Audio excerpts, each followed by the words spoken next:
बच्चों, let us understand a way to find work done by a spring force.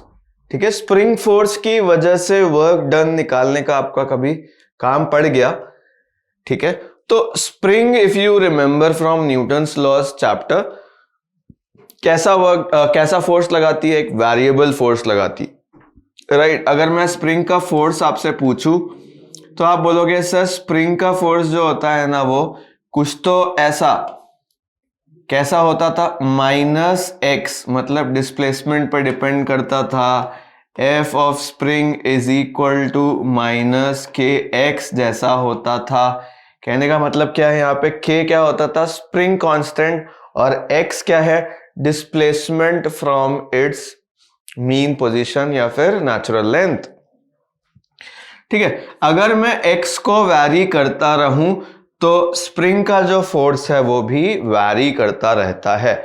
जैसे suppose करो बेटा कि स्प्रिंग की नेचुरल लेंथ इतनी होती, लेट अस से कि एक स्प्रिंग है, स्प्रिंग तो सबने देखी है भाई, पहले भी आपने बहुत बार देखी होगी, राइट। पेन के अंदर भी आपको, क्लिक वाला पेन अगर आप खोलोगे तो उसके अंदर एक स्प्रिंग दिखाई देती है। जब नेचुरली स्प्रिंग को हाथ में पकड़ते हो तो जो लेंथ आपको दिखती है बच्चों, वो क्या हो जाती है, उसकी नेचुरल लेंथ। अब उस नेचुरल लेंथ से आप जब भी उसको या तो एक्सटेंड करते हो या कंप्रेस करते हो तो स्प्रिंग क्या लगाने लग जाती है, एक फोर्स। और वो फोर्स कैसा होता है, एक्स पे डिपेंड करता है। या तो वो एक्सटेंशन हो सकता है एक्स, या कंप्रेशन हो सकता है स्प्रिंग में। स्प्रिंग को अंदर पुश करोगे तो भी वो अपोज करती है, एक्सटेंड करोगे तो भी वो अपोज करती है, राइट।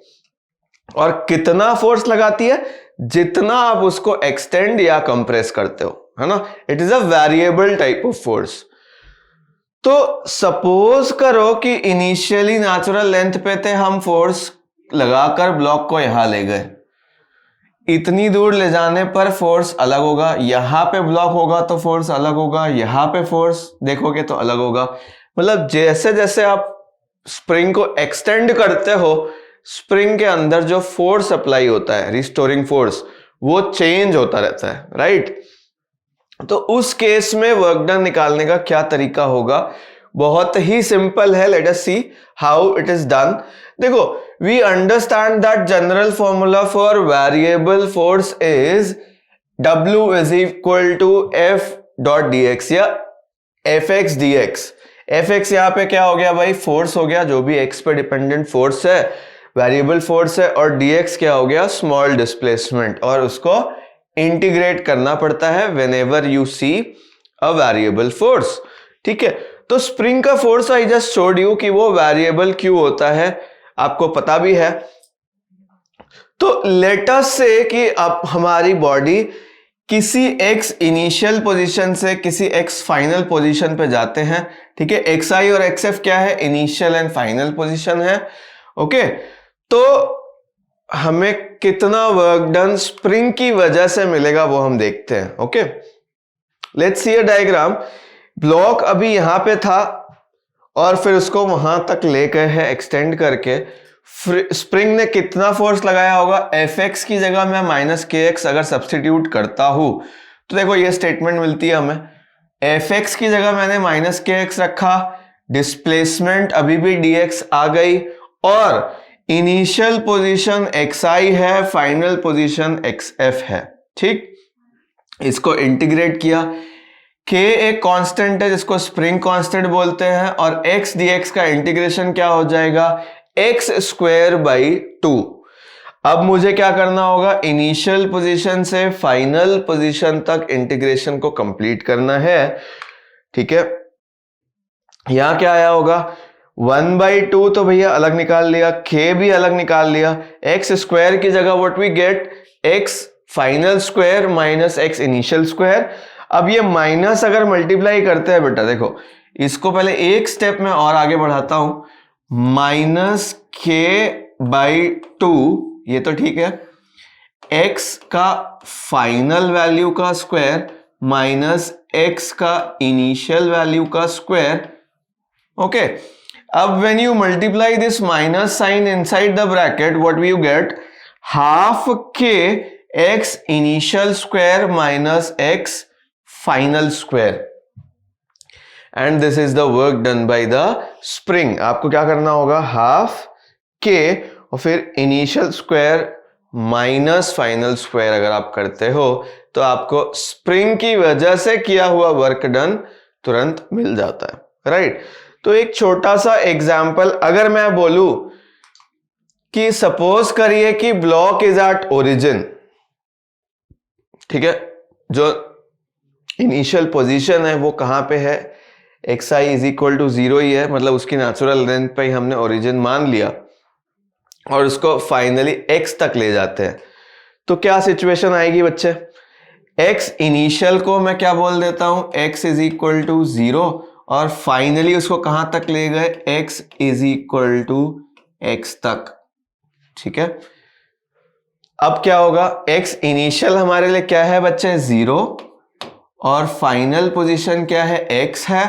तो फॉर्मूला आपको अगर याद होगा तो क्या था, एक बार करके देखते हैं और फिर यहां आते हैं। जो लिखा हुआ है वर्क डन बाय स्प्रिंग हमने अभी अभी देखा था, वो क्या था, हाफ के एक्स का इनिशियल वैल्यू का स्क्वायर माइनस एक्स का फाइनल स्क्वायर का वैल्यू, ठीक। यहां पे इनिशियल को हमने क्या रख दिया बेटा, 0 और फाइनल को लग दिया x, ठीक है। तो क्या मिला हमें, माइनस हाफ के एक्स स्क्वायर। सर ये वर्क डन नेगेटिव क्यों आ रहा है, आपके मन में आ रहा होगा why is this work done negative by the spring. देखो एक्चुअली क्या हो रहा है, अगर मैं इमेजिन करूं तो जब हम लोग खींच रहे हैं इस ब्लॉक को उस साइड में, तो spring is getting angry, spring wants to remain at its natural length at its home and you are pulling it away, और किसी को भी पकड़ के खींचोगे he'll get angry। Similarly यहां पे क्या हो रहा है, जब हम स्प्रिंग को खींचने की कोशिश कर रहे हैं तो what spring is trying to do is spring अपना फोर्स ऑपोजिट डायरेक्शन में Fs इधर लगाता है और डिस्प्लेसमेंट किधर है, इधर है। तो क्या आप देख रहे हो कि डिस्प्लेसमेंट राइट साइड में है, फोर्स लेफ्ट साइड में है, force is actually opposing the displacement, ठीक है। ये दूसरे तरीके से समझे कि भाई फोर्स और डिस्प्लेसमेंट के बीच में एक obtuse angle that is 180 here, 180 degree का एंगल लग रहा है, तो नेगेटिव वर्क तो आना ही है, राइट। तो अगर नेचुरल लेंथ से x तक ले जाओगे उधर या नेचुरल लेंथ से इधर ले जाओगे, in both the cases spring does some negative work, its value is half के एक्स स्क्वायर। यहां पे x क्या है बेटा, x क्या है, डिस्प्लेसमेंट कह लो, और ऐसे कह सकते हैं एक्सटेंशन कह सकते हैं, एक्सटेंशन कह सकते हैं, और कंप्रेशन होगा तो कंप्रेशन भी बोलना पड़ सकता है, कंप्रेशन, ठीक है, फ्रॉम नेचुरल लेंथ। ध्यान रखना होगा बच्चों कि जब भी स्प्रिंग अपने नेचुरल लेंथ पर है उस जगह से आप जैसे ही स्प्रिंग को या एक्सटेंड करते हो, जैसे कि यहां पे स्प्रिंग को एक्सटेंड किया है x, ठीक है, ये जगह कौन सी ले ली हमने, नेचुरल लेंथ वाली जगह ली है, मतलब यहां पे स्प्रिंग इज कंप्लीटली हैप्पी, ना ही वो एक्सटेंडेड है ना ही वो कंप्रेस्ड है। उस जगह से अगर आप स्प्रिंग को एक्सटेंड करते हो या फिर कंप्रेस करते हो इस साइड में, in both the cases spring does some negative work. How much, ठीक है, मैग्नीट्यूड उसका होगा हाफ के x square, minus sign represents that spring is opposing that motion, है ना। स्प्रिंग कंप्रेस होना भी अपोज करती है और एक्सटेंड होना भी अपोज करती है। तो when you compress the spring और you extend the spring from natural length, the work done is equal to half के एक्स स्क्वायर, ठीक। I hope it is clear to you. एक क्वेश्चन है हमारे पास, थोड़ा सा चेंज है, डायरेक्टली नहीं पूछा यहां पे स्प्रिंग का वर्क डन, कुछ और पूछा है। इस क्वेश्चन को हम देखते हैं बच्चों। A block of 1 kg is attached to the spring and is placed horizontally with one end fixed। Spring का एक एंड हमने फिक्स कर दिया है, एक ब्लॉक को एक हॉरिजॉन्टल सरफेस पे रख दिया है। If spring constant is 500 newton per metre, find the work done by the horizontal force to pull the spring slowly through an extension of कितना 10 सेंटीमीटर। ऐसा क्वेश्चन आया हमारे पास। किसका वर्क डन पूछा है, पहले तो हमें यह सोचना पड़ेगा बच्चों, ठीक है। फिर उसके बाद हम सोचेंगे कि करना क्या है। देखो, if the spring find the work done bye horizontal force, मतलब स्प्रिंग का वर्क डन हमें एग्जैक्टली नहीं निकालना, हमें किसका वर्क डन निकालना है, उस फोर्स का जो इसको आगे बढ़ा सके, ठीक है। लेट अस से कि ये F फोर्स हम अपनी तरफ से लगा रहे हैं, ठीक है। To pull the spring slowly, दूसरा जो कीवर्ड यहां पे हमें दिखता है वो क्या दिखता है, स्लोली। स्लोली का मतलब क्या समझेंगे कि हमें उस ब्लॉक को स्लोली इधर लेके जाना है।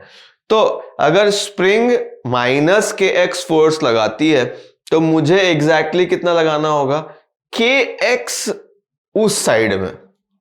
स्लोली का मतलब क्या हुआ कि बहुत ज्यादा फोर्स मत लगाओ, ब्लॉक को बहुत ज्यादा वेलोसिटी गेन नहीं करवानी, बस धीरे धीरे धीरे धीरे उधर ले जाना है।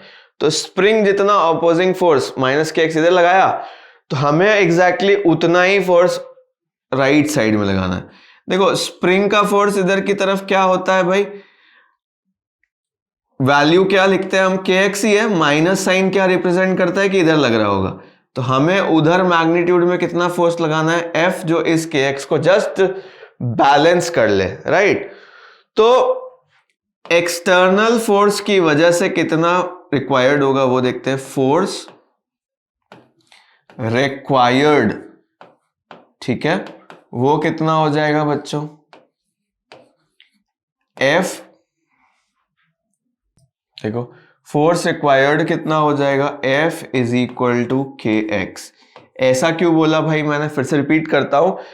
स्प्रिंग कितना लगा रही होगी, माइनस kx, मतलब अपोज कर रही होगी इस साइड में, और हमें ले किधर जाना है, ब्लॉक को उधर, ठीक है। तो kx हो गया, और पॉजिटिव एक्स डायरेक्शन में है तो मान लेते हैं ये आई कैप लगाया, ठीक है। स्मॉल डिस्प्लेसमेंट क्या ले लेते हैं, dx, ठीक है, आई कैप। तो dw स्मॉल वर्क डन कितना हो जाएगा, F डॉट dx, ठीक है। तो क्या लिख सकता हूं, kx dx, i और i दोनों मल्टीप्लाई होंगे, खत्म हो जाएंगे, kx dx आ गया। ये dw है, इंटीग्रेट करना पड़ेगा, ठीक है। वर्क डन हमें मिल जाएगा। बच्चों, यहां पे k की वैल्यू हमें पता है, डिस्प्लेसमेंट की वैल्यू हमें पता है, क्या हम फाइनल आंसर निकाल सकते हैं, यस सर। k की वैल्यू कितनी है बच्चों, तो you will say sir 500 newton per metre है। मैंने बोला ओके, 500 आ गया। x dx का इंटीग्रेशन क्या हो जाएगा, x स्क्वायर बाई 2,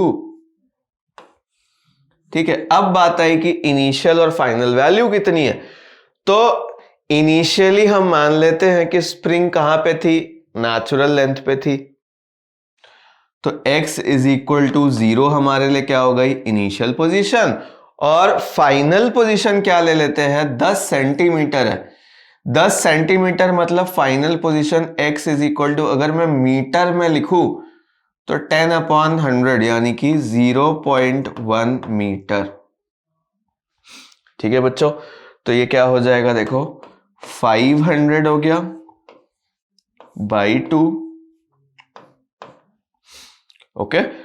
ये 2 भी बाहर ले आया, और x स्क्वायर की जगह 0.1 का square 0.01, okay, minus final position, मतलब ये फाइनल जो लिमिट है वो ये आ गई, मल्टीप्लाई किया तो 5/2 यानी 2.5 जूल हो जाएगा ये, फाइनल आंसर क्या आया? 2.5 जूल। ओके, ये पॉजिटिव कैसे आ गया सर? अभी अभी तो आपने बताया था कि स्प्रिंग का वर्क डन उस समय जब भी एक्सटेंड करते हैं या कंप्रेस करते हैं नेगेटिव आता है। अरे बच्चे, ये तो एक्सटर्नल फोर्स का वर्क डन पूछा है work done bye horizontal force. देखो, ऑटोमेटिकली तो स्प्रिंग एक्सटेंड होने वाली नहीं है, आपको क्या करना पड़ेगा? एक एक्सटर्नल एजेंट बुलाना पड़ेगा। वो आप खुद हो सकते हो, कोई और दूसरा पर्सन हो सकता है जो इसको पुल करेगा उधर। तो उसका वर्क डन पूछा है और ऑब्वियसली उसका वर्क डन पॉजिटिव आना भी चाहिए, बिकॉज देखो फोर्स पॉजिटिव डायरेक्शन में और डिस्प्लेसमेंट भी इसी डायरेक्शन में है, तो इसका मतलब जो एक्सटर्नल एजेंट है वो डिस्प्लेसमेंट की डायरेक्शन में ही फोर्स लगा रहा है, पॉजिटिव वर्क कर रहा होगा। इसलिए 2.5 जूल बिल्कुल सही है विथ प्रॉपर साइन।